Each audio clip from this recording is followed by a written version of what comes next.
Halo semuanya, kembali lagi ke channel ini. Jangan lupa like, comment, subscribe, dan share ya.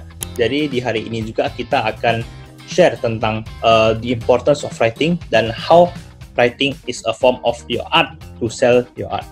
Jadi tanpa lanjut, kita akan membahas bagaimana peran teks itu dalam membantu artwork kamu sendiri dan elemen-elemen apa aja yang perlu di cover dan bagaimana kita bisa menggunakan 5W plus 1H untuk membantu aspek seni yang membantu penulisan, hingga aku juga akan memberikan beberapa demo untuk sampel breakdown dari fotografi dan karya desain dan sebagai beberapa tips gitulah. Nah, artwork kalian itu boleh dianggap sebagai suatu vas atau suatu guci gitu ya. Your write up is like the water. Jadi vas yang ditambah dengan water akan lebih berbobot dan lebih berharga. Sama halnya dengan artwork kamu yang bersifat visual, jika kita masukkan dengan teks, itu akan jadi lebih bermakna. Dan again, we talk about how your artwork adalah representasi dari diri kamu sendiri. Maka teks yang ada itu adalah extension dari your presence in the PPT atau the presentation itself. Jadi bahkan pada saat diri kamu itu tidak ada di presentasi tersebut, teks tersebut bisa menjadi pengganti untuk mendeskripsikan apa yang kamu rasakan, apa yang ingin kamu ceritakan kepada pihak audiens pada saat melihat portfolio kamu sendiri.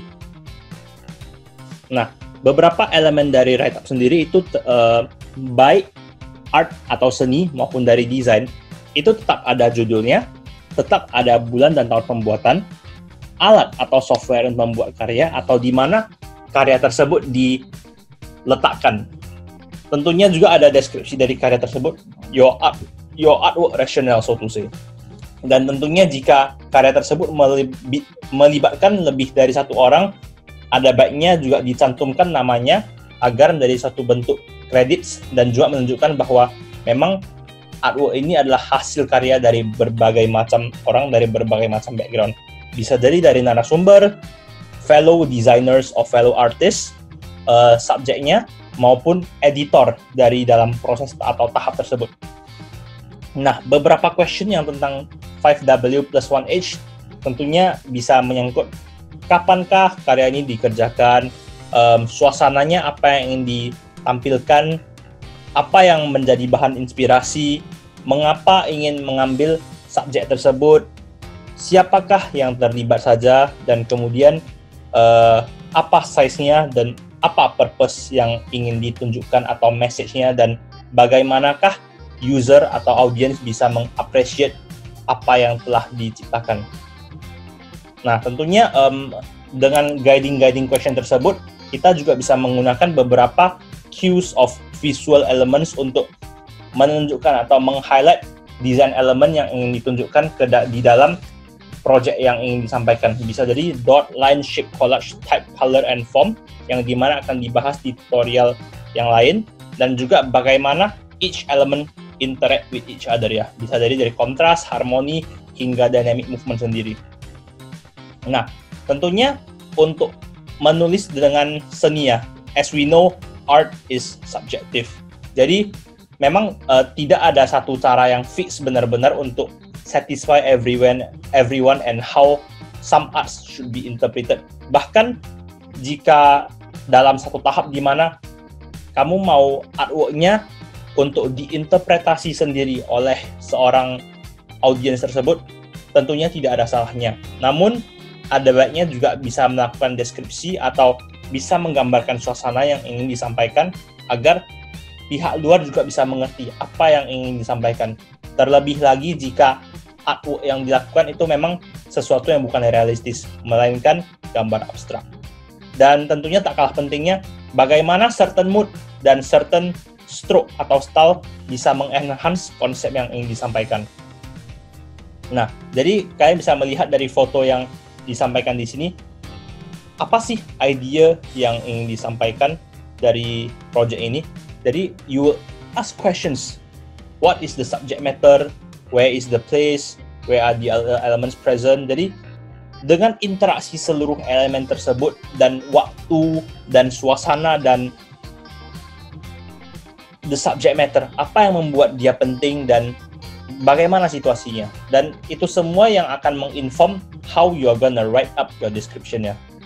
Dan tentunya tak kalah pentingnya, apa sih kurang lebih a glimpse of the story yang kamu ingin ceritakan di foto ini maupun di dalam artwork kamu itu ya. Jadi ini beberapa jawaban yang telah di-compile. Jadi bagaimana some things are significant, some things are more important than others, dan bagaimana each of the elements interact dengan each other. Jadi di sini aku akan meng-highlight kalau memang subject matter yang aku akan berikan adalah sebuah becak. Dan kemudian areanya yang kalian lihat di sini tempat yang boleh dibilang lebih kumuh, yang lebih kelihatan lebih torn down gitu ya. Dan selain dari becak ini juga yang being still at its own place, akan terlihat juga ada mobil dan juga becak yang juga melaju ke samping gitu. Dan boleh dilihat dari waktunya sendiri itu kurang lebih waktu jam makan siang. Dan tentunya apa yang membuat aku tertarik karena becak yang diam-diam di sini saja, sedangkan yang lain itu semua pada rushing to another place gitu. Itu sesuatu yang menurut aku sangat intriguing.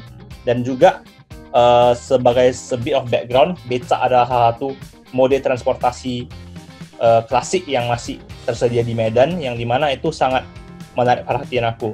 Dan secara storyline sendiri adalah tentang bagaimana walaupun becak adalah profesi yang dilakukan oleh orang-orang yang boleh dibilang sudah berusia lanjut ya, itu adalah bentuk representasi dari heritage of the city, yang dimana itu bisa memberikan keunikan ke dalam kota Medan, dan juga bagaimana ini menjadi bentuk representasi dari the heritage in a fast-paced lifestyle. Jadi secara overall, ini adalah story atau istilahnya satu paragraf yang ingin aku sampaikan di dalam foto ini tersebut. Nah, tentunya tak kalah penting juga dari judulnya, mediumnya, dan tentunya kapan artwork ini diciptakan. Jadi, all these things will inform how much you have paid attention untuk your design and art effort ya. Nah, tentunya juga sama dari elemen ini.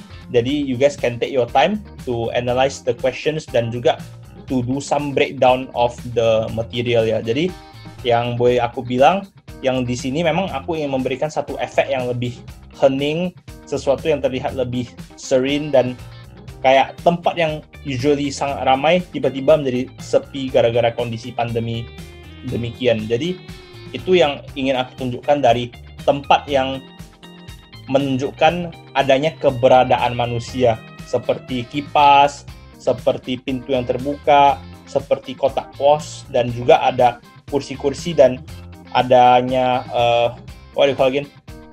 tempat untuk queuing. Jadi those are the things that marks the human presence within the vicinity. Nah, sedikit lain halnya dengan menulis untuk seni. Menulis untuk desain sedikit berbeda karena dari purpose dari desain sendiri saja sudah berbeda. Jadi contoh kita ambil UI design, book, poster, website maupun logo ya.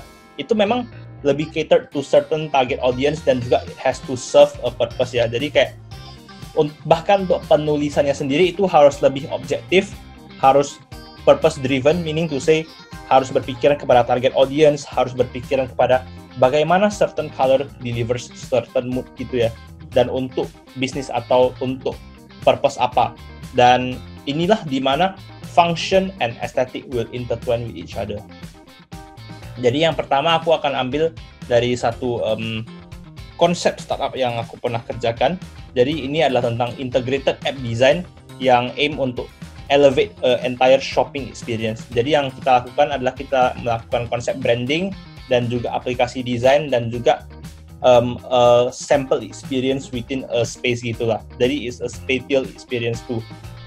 Jadi bagaimana kita bisa memberikan awareness tentang penggunaan warna dengan penggunaan aplikasi digital sebagai satu bentuk untuk enhance the shopping experience ya. Jadi yang seperti kalian lihat ini ada dilakukan oleh berbagai teammate juga, ada yang fokus di bagian art direction-nya, ada yang bagian accounts-nya, dan juga ada yang di bagian brand and experience, bagaimana the entire walkthrough will be. Nah, dan juga sesuatu yang mungkin lebih personal adalah mengenai bagaimana me and my BADM batchmate ya, kita sama-sama mengumpulkan ide dalam 2 hari untuk conceptualize, illustrate, and print out all these things together. Actually, ini sebenarnya ada around 200 set, tapi aku hanya show one of them saja. Tujuannya adalah untuk mempromosikan our course ya, Bachelors of Design and Media. Jadi masing-masing illustration oleh masing-masing contributor dengan style-nya masing-masing, tapi tentunya juga ada style yang sudah kita agree. Jadi kita menggunakan primary color dan some interviews, some transcript, some illustration gitu yang biar terlihat lebih hippie dan juga lebih relevan dengan proses pembelajaran kita. Jadi a lot of interview, essay, exchange, and studio activity yang kita cover di kayak satu mini publication yang sudah kita create ini. So overall, as you can see, all of these art and design in general, kalau aku boleh summarize lagi, art itu lebih bersifat subjektif dan personal, sedangkan desain itu lebih objektif dan benar-benar audience driven ya. Kalau art lebih ke arah mood dan feeling, desain itu lebih ke arah purpose driven.